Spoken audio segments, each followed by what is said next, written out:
Everyone, so welcome back to my YouTube channel science की Pathshala with प्रिया। तो कैसे हैं आप सब? आई होप आप सब बहुत अच्छे होंगे। तो आज हम क्लास 12th शुरू करने जा रहे हैं। तो आज हम क्लास 12th का जो फर्स्ट चैप्टर है that is sexual reproduction in flowering plants, तो हम इसको शुरू करने जा रहे हैं। हमने क्लास 11th के 2 चैप्टर कर लिए हैं। बाकी आपको जो भी देखना हो क्लास 6th 7th 8th तो हमने पूरी की है, वो आप मेरी प्लेलिस्ट चेक कर सकते हैं, ठीक है। तो ये वाला जो चैप्टर है वो है sexual reproduction in flowering plants.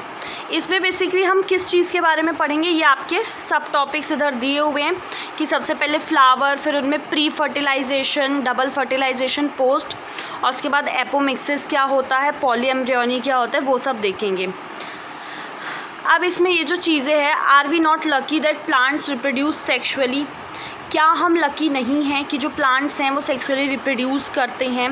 The myriads of flower that we enjoy gazing at, the scent, the perfume we swoon over, the rich colours that attract us, they're all there as an aid to sexual reproduction. आप जो भी देखते हैं, फूलों को देखना, उसकी खुशबू, उसके जो कलर्स होते हैं जो हमें अपनी तरफ अट्रैक्ट करते हैं, ये सब एक तरीका है, ठीक है, सेक्सुअल रिप्रोडक्शन करने का एक तरीके से।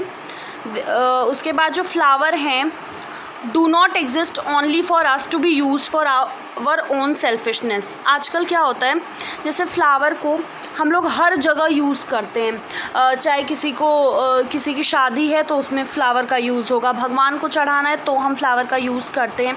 तो मतलब यही बोला है कि जो फ्लावर्स हैं वो सिर्फ इसलिए नहीं है कि हम उन्हें अपनी सेल्फिशनेस के लिए, अपने पर्पस के लिए उनको यूज़ करें, ठीक है।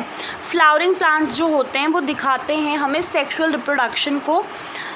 A look at diversity of structure, कैसे कैसे उनके पार्ट्स अरेंज होते हैं। ये बहुत amazing range of adaptation show करता है, जो इंश्योर करता है कि जो formation of and products of sexual reproduction, ठीक है। तो ये सब तो ऐसे मतलब ऐसे ही है, इम्पॉर्टेंट इसमें अभी नहीं है। मेन जो चीज़ है हमें इस चैप्टर में पढ़ना है वो हमें समझना है कि मॉर्फोलॉजी मतलब कैसा उसका स्ट्रक्चर है, एक्सटर्नल उसके स्ट्रक्चर को देखना है। सेक्सुअल रिप्रोडक्शन में जो जो प्रोसेसेस होते हैं वो सब हमें देखना है। तो आज हम शुरू करते हैं फ्लावर, जो कि एक फैसिनेटिंग ऑर्गन है फैसिनेटिंग एंजियोस्पर्म्स का। फैसिनेटिंग मतलब होता है जब कोई चीज़ हमें अपनी तरफ अट्रैक्ट कर रही है बहुत ज़्यादा। तो अब बात करते हैं, देखो ह्यूमन बींग्स जो हैं उनका एक मतलब बहुत फ्लावर के साथ एक बहुत गहरा रिश्ता है सिंस टाइम इममेमोरियल, ठीक है, बहुत लंबे समय से।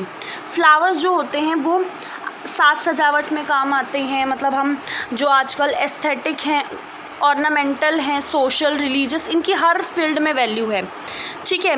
दे have always been use as a symbol. अगर आपको किसी को अपनी फीलिंग्स बतानी है, आपको किसी को ये शो करना है कि आप उनसे कितना प्यार करते हैं, आप खुशी शो करना है, दुख अगर हमें शो करना है तो भी हम फ्लावर्स का यूज़ करते हैं, ठीक है। तो ये आपके लिए क्वेश्चन है कि आपको 5 ऐसे फ्लावर बताने हैं जिनको हम ऑर्नामेंटल, जिनकी वैल्यू है। अब सबसे पहले सब कुछ छोड़ के अब ये स्ट्रक्चर देखिए जो आपको दिखा रखा है, एलएस ऑफ फ्लावर दिखा रखा है। इसमें अगर ध्यान से हम देखें तो सबसे पहले ये आपको दिख रहा है जिसे हम क्या बोलते हैं, सेपल। उसके बाद अगर थोड़ा ऊपर आएंगे तो ये आपको दिखेगा जो पंखुड़ियाँ हैं, ये आपका क्या है, पेटल। उसके बाद जब आप जाएंगे तो ये जो है ये आपकी क्या है, कार्पेल या फिर पिस्टल, जिसमें कि आपका सबसे ऊपर स्टिग्मा, स्टाइल और नीचे आपकी ओवरी। उसके बाद आपको क्या दिखेगा, यहाँ पे आपको एक टिपिकल स्टेमन दिखेगा जिसमें कि आपका ये फिलामेंट है और ऊपर आपका एंथर होता है, ठीक है। अब थोड़ा सा नीचे आ जाते हैं। टू अ बायोलॉजिस्ट, फ्लावर्स जो होते हैं वो morphological and embryological Marvels and site of sexual reproduction. अब पहले वाली क्लासेस में आपने पढ़ रखा है, अलग अलग जो पार्ट्स हैं जो भी आपको मैंने ऊपर दिखाए उस फोटो में, वो सब आपने पढ़ रखा है। Can you name the 2 part in flower जिसमें कि 2 most unit of sexual reproduction develop. इसका आंसर आप मुझे कमेंट सेक्शन में देंगे। ये बहुत ईजी क्वेश्चन है, ठीक है। अब इसके बाद आ जाते हैं प्री फर्टिलाइजेशन पे। अब देखो फर्टिलाइजेशन मतलब क्या होता है, फ्यूजन, ठीक है। प्री मतलब होता है फर्टिलाइजेशन होने से पहले क्या क्या होता है, कौन से स्ट्रक्चर बनते हैं, कौन से इवेंट्स होते हैं, ठीक है। Much before the actual flower is seen on the plant, मतलब बहुत पहले जब आपको एक एक्चुअल फ्लावर दिखने लगता है ना प्लांट के ऊपर, उससे बहुत पहले जो डिसीजन होता है कि अब प्लांट में फ्लावर आने वाला है वो ले लिया जाता है। बहुत से हार्मोनल और स्ट्रक्चरल चेंजेस होते हैं आर इनिशिएटेड, जिसकी वजह से क्या होता है डिफरेंशिएशन और फ्लोरल प्राइमोडियम की डेवलपमेंट होती है, जो फर्दर आगे चल के फिर फ्लावर में वहाँ पे आएगा फ्लावर। इनफ्लोरेसेंस आर फॉर्म्ड, जिसमें कि आपका फ्लोरल बड होती है, कली, और फिर उस कली से आपका फूल बनेगा, ठीक है। फ्लावर में अब जो मेल और फीमेल रिप्रोडक्टिव स्ट्रक्चर्स होते हैं, जिसको कि मेल को एंड्रोइशियम, फीमेल को गाइनोइशियम, ये डिफ्रेंशिएट होके डेवलप होते हैं। यू वुड रिकलेक्ट दैट कि जो एंड्रोइशियम है उसमें पूरा क्या होता है आपका होल्ड ऑफ स्टेमन, जो कि मेल रिप्रोडक्टिव ऑर्गन को रिप्रेजेंट करता है, और जो गाइनोइशियम है जो कि आपका फीमेल रिप्रोडक्टिव ऑर्गन को वो करता है रिप्रेजेंट। अब हम आ जाते हैं स्टेमन, माइक्रोस्पोरेंजियम एंड पॉलन ग्रेन्स। ये बहुत इंपॉर्टेंट टॉपिक है, तो बहुत ध्यान से देखिएगा। सबसे पहले अगर आप इस फिगर को देखें, सबसे पहले हम इस फिगर पे ध्यान देते हैं 1.2a। पहला सबसे पहले आपको ये दिख रहा है एक टिपिकल स्टेमन, ठीक है, जिसमें कि आपका सबसे ऊपर एंथर है, फिर आपका ये फिलामेंट है, और यहाँ पे आपका ये अटैच होगा जाके पेटल से या फिर थैलामस से, ठीक है। और जब हम इसको ऐसे कट करके देखें ना, 3 डायमेंशनल कट सेक्शन है एंथर का, तो वो हमें कुछ ऐसा दिखेगा, जिसमें ये पॉलन सैक है जहाँ पे पॉलन ग्रेन्स बनेंगे। ये लाइन ऑफ डेहिसेंस है जो उनको अलग कर रहा है, ठीक है। अब हम आ जाते हैं इस पे 1.2a फिगर आपने देख लिया, जिसमें कि 2 पार्ट्स होते हैं टिपिकल स्टेमन के। एक तो आपका लॉन्ग एंड सिलेंडर स्टॉक होता है जिसे हम फिलामेंट बोलते हैं, ठीक है, और एक टर्मिनल जनरली बाइलोब स्ट्रक्चर होता है जिसको हम एंथर बोलते हैं। बाइलोब मतलब जिसमें ऐसे 2 लोब हैं, ठीक है, तो उसे हम क्या बोलेंगे बाइलोब्ड, ठीक है। अब जो प्रॉक्सिमल एंड है, बिल्कुल नीचे वाला एंड अगर आप देखेंगे, जो अभी आपको दिखाया था ये वाला, ये जो है ये आपका क्या होगा, ये आपका जाके थैलेमस से या फिर जो फ्लावर का जो पेटल होता है उससे अटैच हो जाएगा, ठीक है।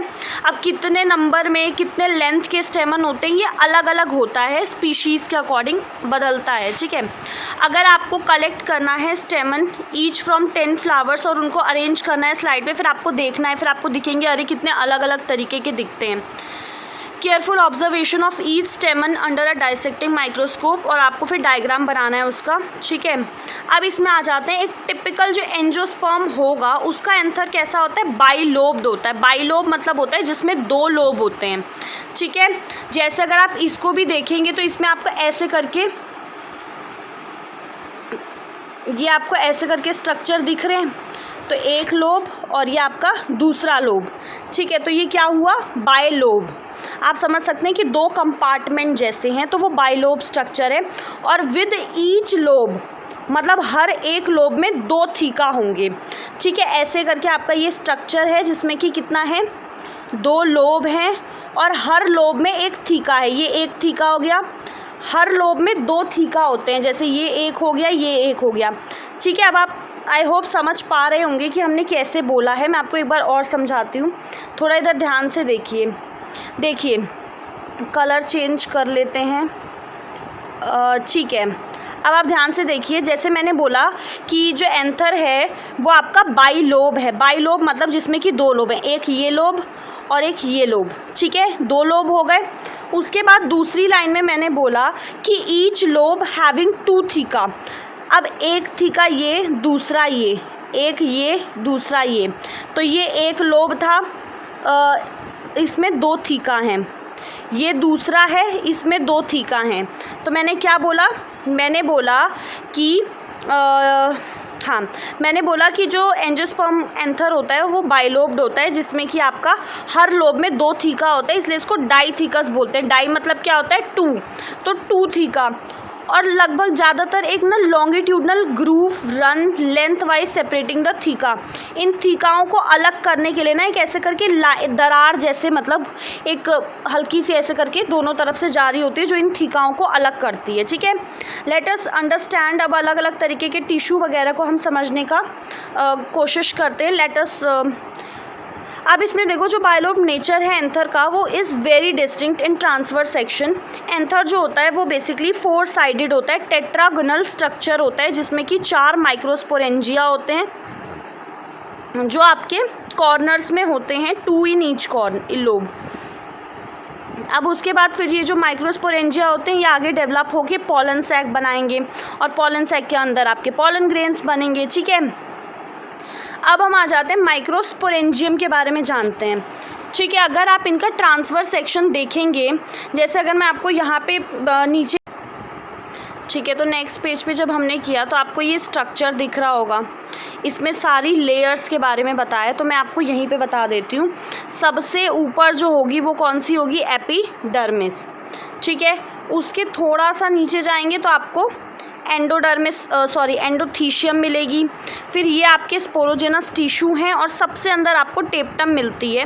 और ठीक है, टेप्टम का क्या फंक्शन होता है, न्यूट्रिशन प्रोवाइड करने का होता है, ये हम देखेंगे। अब इधर देख लेते हैं कि माइक्रोस्पोरेंजियम जो है उसका स्ट्रक्चर देख लेते हैं। अगर आप ट्रांसफर सेक्शन में देखेंगे तो एक टिपिकल माइक्रोस्पोरेंजियम जो है अपीयर नियर सर्कुलर, मतलब ऐसे गोल अपीयर होगी आपको आउटलाइन में। ये जनरली 4 इसके बाहर ऐसे लेयर्स होती है जो अभी हमने देखी है, एक एक करके इनको समझते हैं। ठीक है, 4 लेयर होती है। सबसे बाहर वाली कौन सी है आपकी, जैसे सबसे बाहर वाली जो है ये वाली कौन सी होगी, एपिडर्मिस। ठीक है, सबसे बाहर वाली आपकी कौन सी हो गई, एपिडर्मिस। फिर उसके अंदर आएंगे तो आपकी एंडोथीशियम होती है। ठीक है, उसके बाद आपकी मिडल लेयर होती है और उसके बाद सबसे अंदर आपका यहाँ पर आपका टेप्टम होगा जो न्यूट्रिशन प्रोवाइड करने का काम करेगा।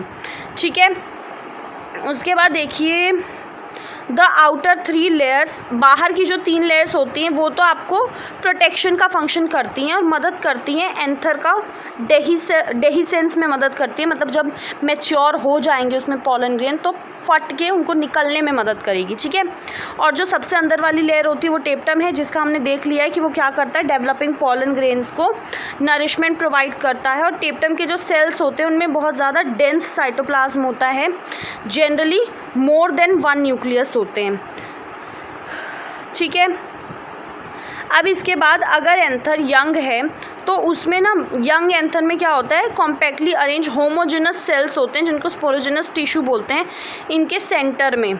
ठीक है, अगर आप माइक्रोस्पोरेंजियम को देखेंगे तो उसके सेंटर में आपको क्या दिखेंगे, स्पोरोजेनस टिश्यू दिखेंगे। अब जैसे आप यहाँ पे देखिए, इसमें अगर आपको ये स्पोरोजेनस टिश्यू ये आपको क्या दिख रहे हैं, ये स्पोरोजेनस टिश्यू हैं। अभी ये एंथर क्या है, यंग है, छोटा एंथर होता है तो उसमें स्पोरोजेनस टिश्यू दिखता है। ठीक है, अब हम नेक्स्ट क्लास से क्या शुरू करने वाले हैं, माइक्रोस्पोरोजेनेसिस। तब तक आप रिवाइज करके आइएगा। Thank you.